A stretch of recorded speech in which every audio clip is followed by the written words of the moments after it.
I have gone into my mind palace, and I have turned on the stove on low, and I have put a pot there, and I have put in that pot Passover and just let it simmer. And I am flipping stirred up. I'm stirred up with this. But I'll say this again. We need to hear from you, because I have a certain outlook, a certain way that I see things, and it's good, I think. I like what I think about Passover, but it's not enough. Milton Green used to say, we all have a piece of the bread, but none of us have the whole loaf. I don't have the whole loaf. I have a piece of it. I have an important piece, but so do you. I need to hear it. I'm a big picture guy. I'm a zoom out guy. I always zoom out. So we know the story. We know about the salvation that Yahweh brought to his children. He brought them out of slavery. We know that. We know those details. These granular facts. And the story of Passover, the big story, between the bookends, is mind-boggling. How Christ fulfills Passover.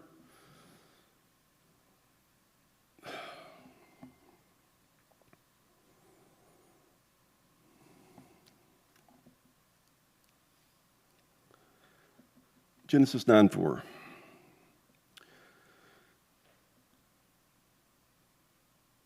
But the flesh with the life thereof, which is the blood thereof, shall you not eat.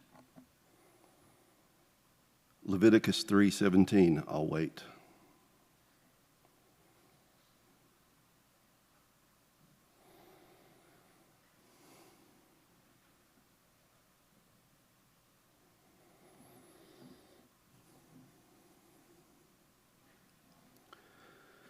It shall be a perpetual statute, a forever law for your generations throughout all of your dwellings, that you eat neither fat nor blood. Leviticus 7:26 and 27.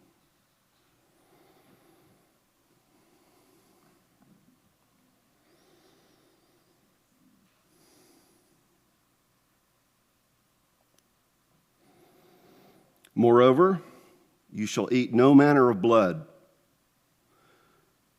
Moreover, you shall eat no manner of blood, whether it be of fowl or beast, in any of your dwellings, whatsoever soul it may be that eateth any manner of blood, even that soul shall be cut off from his people. Leviticus 17:10 through 12.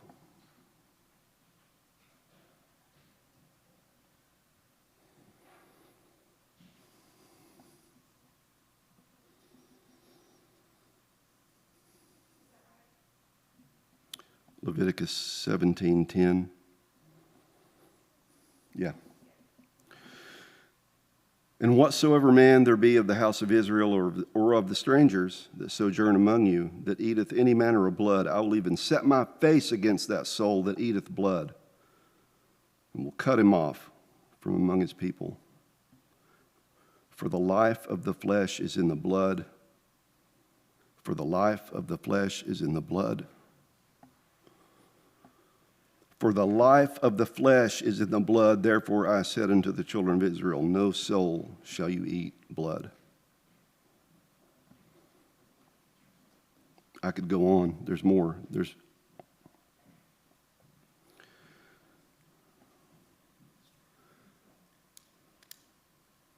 In music, well, I'll say Western music. Western music is built on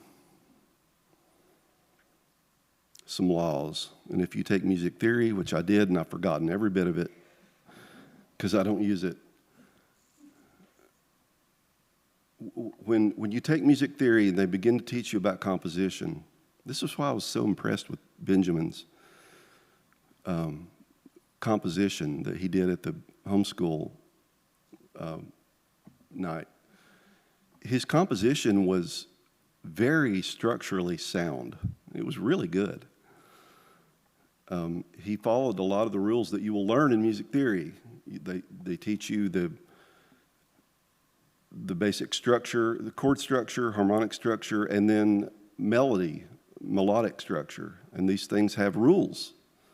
They have rules. And in Western music, the rule is 1-4-5. That's most songs that you'll hear on the radio can be analyzed, and the 1 is the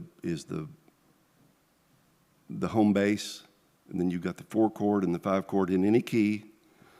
That's why they're numbered, because it doesn't matter what key you're in. You play the 1, the 4, and the 5. And if you do that, you can be fairly certain that you're making music and not just noise. The problem with that is that it's boring, because we've heard it. We've heard it over and over and over, 1-4-5. Everybody that says they hate the Beatles hates the Beatles because the Beatles established kind of a new thing. They took blues and they turned it into something new. And how did they do that? By breaking some rules. And now everybody that came after the Beatles does Beatle things. And so we listen back to the Beatles and it sounds boring because we've moved on. But man, if you were alive back then, I wasn't. Well, I was, but I was very young. If you were alive back then, it was revolutionary what the Beatles were doing.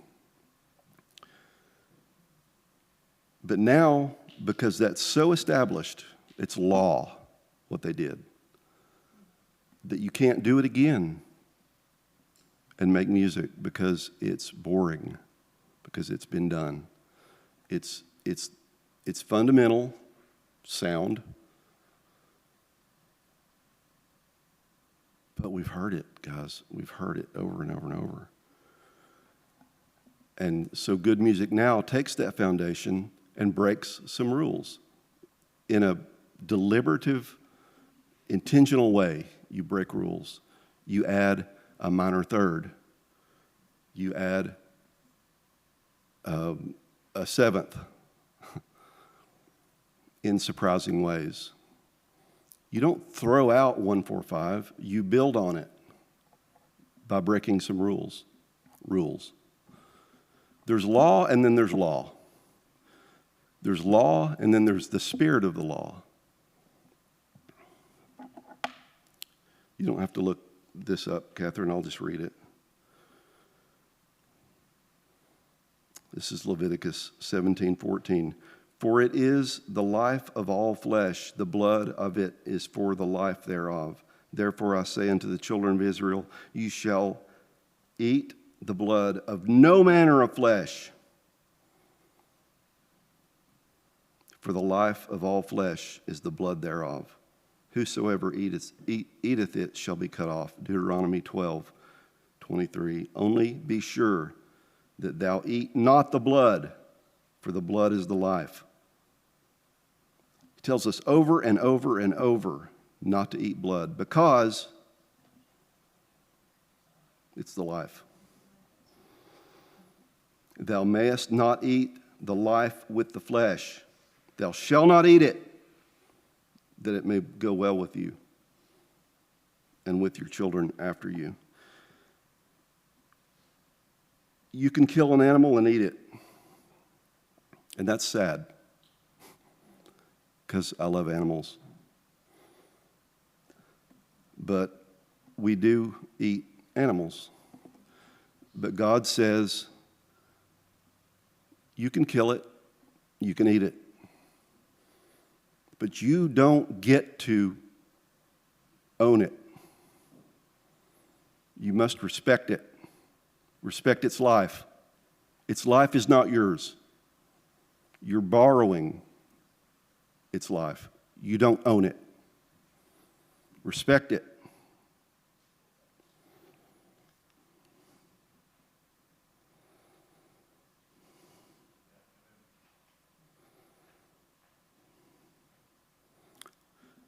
Pull this one up, please. John 6, starting in verse 53.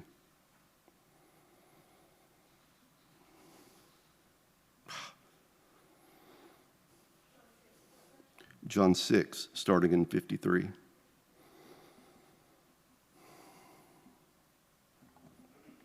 Jesus is about to kick us right in the solar plexus. My goodness.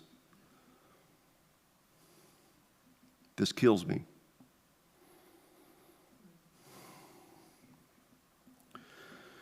Jesus said to them, truly, truly, truly, I say to you, except you eat the flesh of the Son of Man. I can't even say it. And drink his blood, you have no life in you. Every cell in your body is built from things that you've eaten.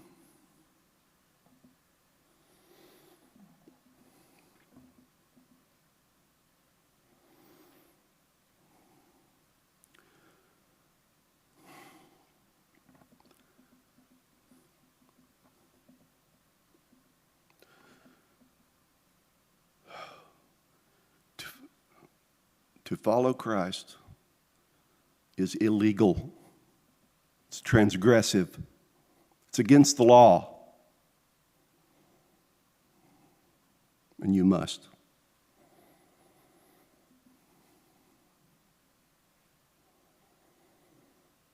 My daughter, Clementine, some of you know her as Buttercup, has this jacket that she's adorned with the drawing of Jesus, and it says, Jesus, what's it say exactly? Jesus, the original punk rocker. And that sounds transgressive, doesn't it? But it's in keeping with the spirit of the law. The spirit of the law. It's not lawful. It's unlawful, because Jesus was not a punk rocker. But he was. He was. He is. Jesus is illegal. Please understand the spirit that I'm saying this in. I think you do.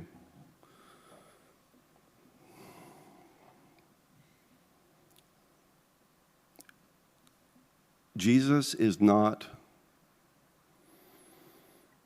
normal. He's not boring. Jesus is not 145. He's above it all. He's above it all. Do you want to be with him? Drink his blood. His disciples were confounded by this because they knew the law. They knew the law. He said, drink my blood. Oh, disgusting. They were horrified. We should be horrified.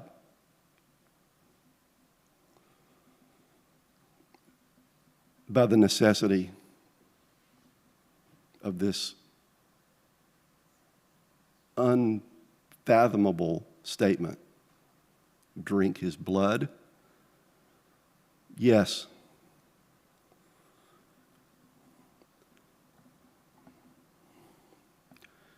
God says, you may kill the animal.